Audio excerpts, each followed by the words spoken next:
Bonjour et bienvenue sur la chaîne de Green Spider. Aujourd'hui, je vais revenir avec vous sur cet élément qui s'appelle le Shemag.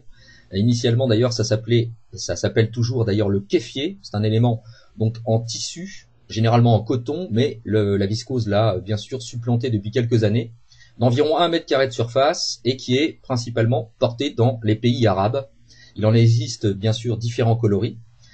Généralement, dans le milieu arabe, les coloris sont rouge et blanc et noir et blanc, comme le modèle qui est présenté ici. Le kéfier d'ailleurs fut popularisé par Yasser Arafat dans les années 60 lorsqu'il se fit remarquer comme leader de l'OLP. Et le kéfier reste le plus important symbole des activistes palestiniens, car pour les Palestiniens, sa couleur indique aujourd'hui la fonction à laquelle se réfère le porteur. Voilà, donc il faut savoir que c'est aussi un élément d'appartenance et de signification justement sur la cause palestinienne. D'ailleurs, dès les années 80, pardon, le kéfier fut adopté en Europe par les militants de mouvements anarchistes.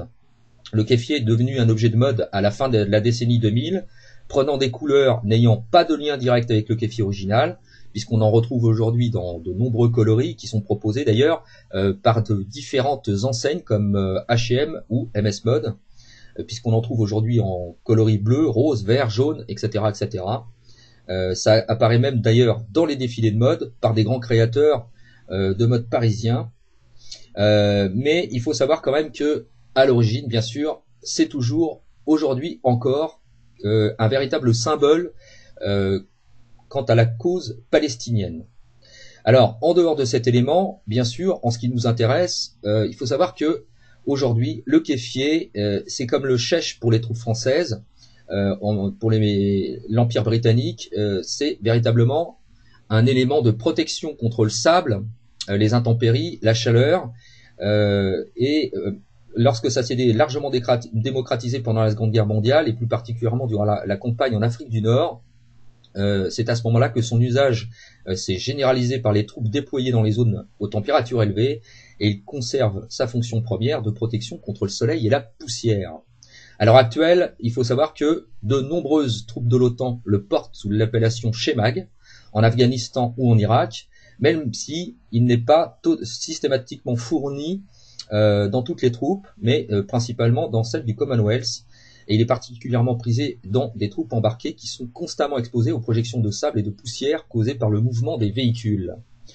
Les couleurs de ceux utilisés par les militaires varient et vont du sable pour ceux qui équipent les soldats britanniques, à vert olive pour les soldats irlandais, en passant par le brun, ainsi que d'autres agencements de couleurs traditionnelles. C'est également un élément qui est assez prisé dans le milieu de l'airsoft, puisque ça fait partie aussi d'une panoplie d'équipements qui permet d'agrémenter, on va dire, son ensemble d'équipements, à condition bien sûr de ne pas oublier que, comme je vous l'avais dit auparavant, le kéfier étant originellement porté par les Palestiniens, on va éviter de porter sur soi toutes les couleurs comme le rouge et le blanc ou le blanc et le noir, qui sont d'ailleurs très très mal vus dans certains pays, comme principalement aux États-Unis, puisque c'est assez mal vu de le porter comme tel. Maintenant, on va voir les différents usages. Alors, pour revenir sur le principe du Shemag, donc, comme vous l'avez vu, il y a quand même pas mal de coloris. Alors, il y a quand même quelques petites précisions à avoir. En ce qui concerne les coloris, comme je vous l'ai dit, attention quand même, tout ce qui est, on va dire, traditionnel, donc blanc et noir et rouge et blanc, il vaut mieux s'abstenir de le porter. Alors, c'est pas du tout une critique, hein, c'est pas ça. C'est simplement que, étant donné que on a une appartenance à quelque chose de véritablement un sens assez profond, et plutôt que de galvauder, parce qu'il faut toujours faire attention avec les signes quand même, surtout en mode civil, moi je pense qu'il faut éviter de... Voilà, hein, il y a des polémiques. Alors il faut savoir que c'est très très mal vu dans certains pays, en particulier par exemple aux États-Unis, puisque quand on porte le Shemag, donc traditionnel, c'est extrêmement mal vu, vraiment. Et même de façon un peu militaire, en dehors justement du principe militaire de la chose, c'est très mal vu aux États-Unis. On comprend pourquoi, bon, avec tout ce qui a pu se passer, l'actualité, depuis le 11 septembre d'ailleurs 2001, ça s'est fortement accentué, donc voilà, ceci explique cela. On connaît l'aspect un petit peu politico militaire, donc on comprend tout à fait pourquoi. Alors en France c'est un peu moins vrai, en Europe en tout cas c'est un peu moins vrai, en France c'est un petit peu moins vrai, mais ça arrive parfois qu'il y a des gens qui portent ça sans véritablement connaître le sens même de porter le kéfier de façon originale, et ça peut arriver qu'il y ait quelques heurts. Donc bon, c'est comme ça, la société française est... alors je parle de la société française en général, hein. Je parle pas, voilà, la société française en général. Bon, il y a toujours des petites dissensions comme ça sur des choses un petit peu, on va dire, politiques, un peu, ou même religieuses d'ailleurs, donc, voire même les deux.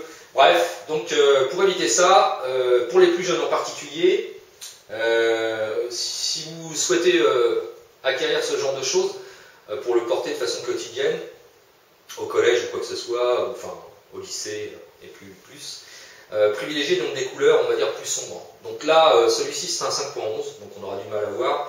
Ça a été revisité donc, par 5.11 avec toujours la bande en question, mais à la place du coloris traditionnel, donc ici, bon, il y a le logo 5.11 qui est un petit peu dessiné partout. Donc il y a d'autres marques qui le font. Donc moi j'aime bien assortir ça en fonction des tenues, en sachant que j'évite systématiquement en milieu urbain d'avoir des coloris militaires, on va dire. Je le fais très rarement. Mais par contre pour les sorties de l'alerte, j'aime bien associer. Bon, c'est une question de coquetterie aussi. Hein. Oui, je fais la coquette. Bon. Alors, quoi qu'il en soit, privilégier des coloris comme ça. Alors pourquoi le Shemag? C'est vraiment super efficace pour plein de raisons, utile pour plein de raisons, et quelles que soient les saisons. Voilà. Donc comme je vous l'ai dit, originellement, c'est prévu pour se protéger du sable et du vent. Alors, me direz-vous, en France, pas trop de dunes, hein, de sable, hormis être en bordure de littoral, mais sinon, voilà, il n'y a pas trop à craindre. Mais l'été, ça peut servir quand même à se protéger, sincèrement.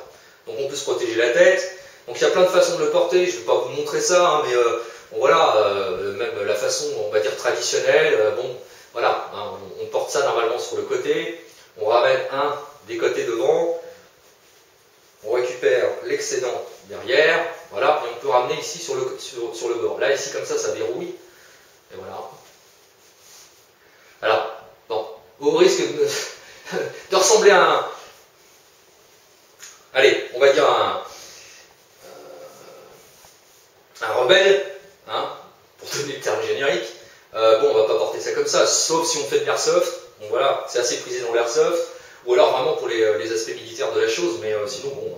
mais ça peut protéger, honnêtement, même l'été. Bon, il suffit de se le mettre directement sur la tête comme ça.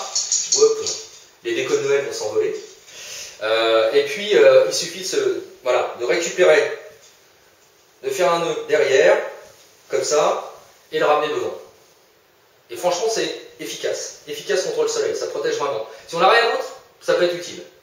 On peut y penser. On peut le mouiller, bien sûr, si on a vraiment très très chaud. Et puis l'hiver, c'est très utile. Il suffit de le plier, donc le mettre en triangle comme ça, faire 2-3 rabats sur le devant, de le positionner en plastron, donc comme ceci, voilà. Alors après on l'ajuste, hein, et de ramener les deux tout devant, c'est aussi simple que ça, et ça protège vraiment du froid au niveau de la gorge.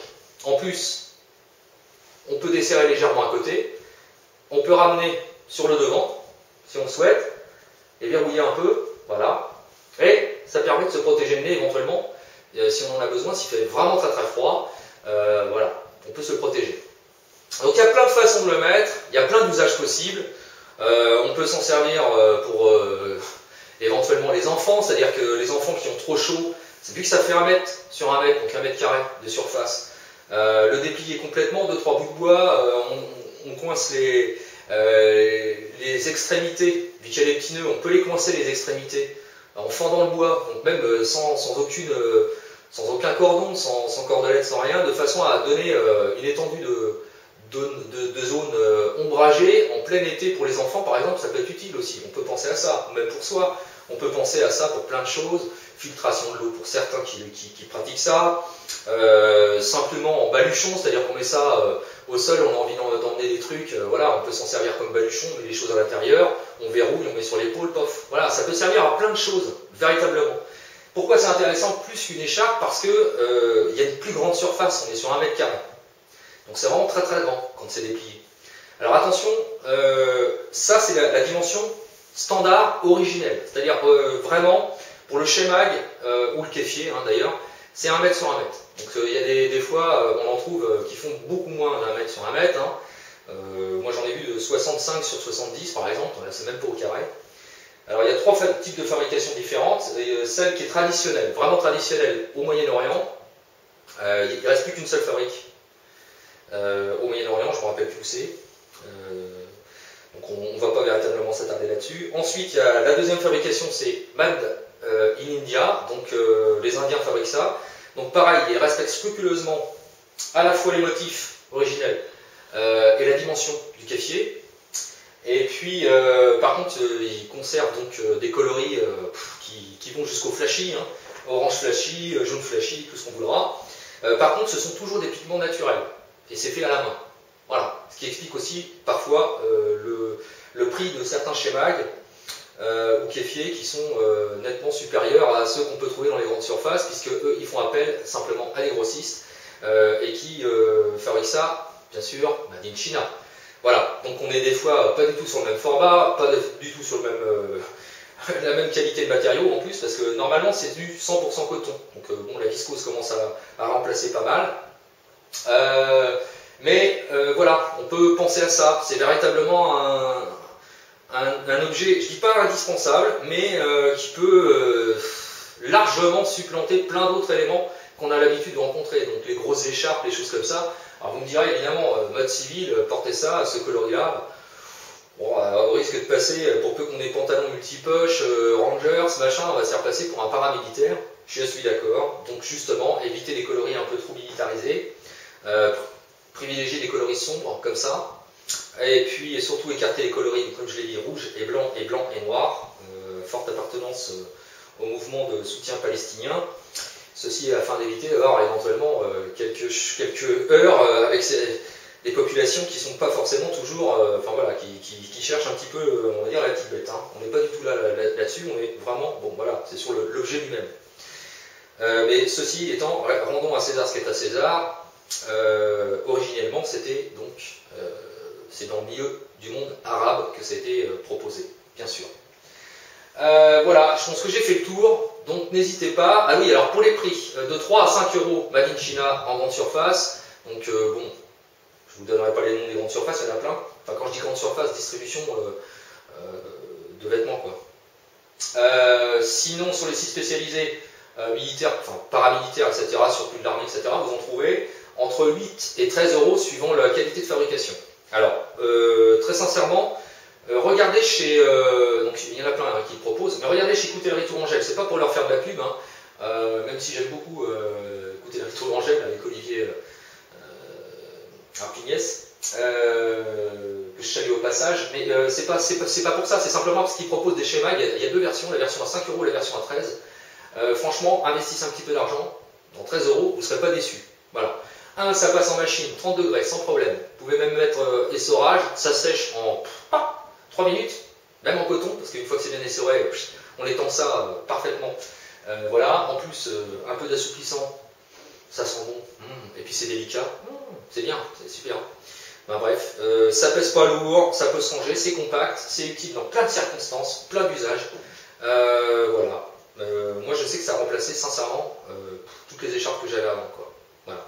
J'ai plus aucune autre écharpe que ça, parce que été comme hiver, c'est franchement utile. Voilà, j'espère que ça vous aura plu. Alors, comme vous avez pu le voir, pas possibilité de laisser de commentaires.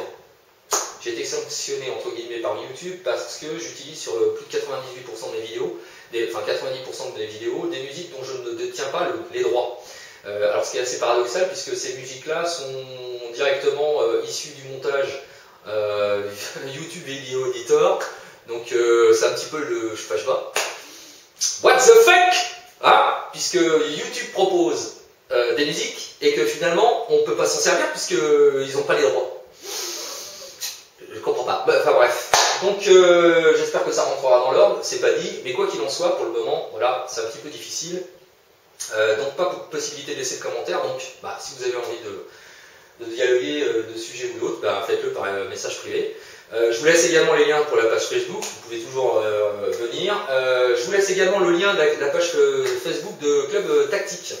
On est un certain nombre, donc pour ceux que ça intéresse, il y a quand même beaucoup de choses qui sont exposées, il y a un gros travail de fond qui est fait.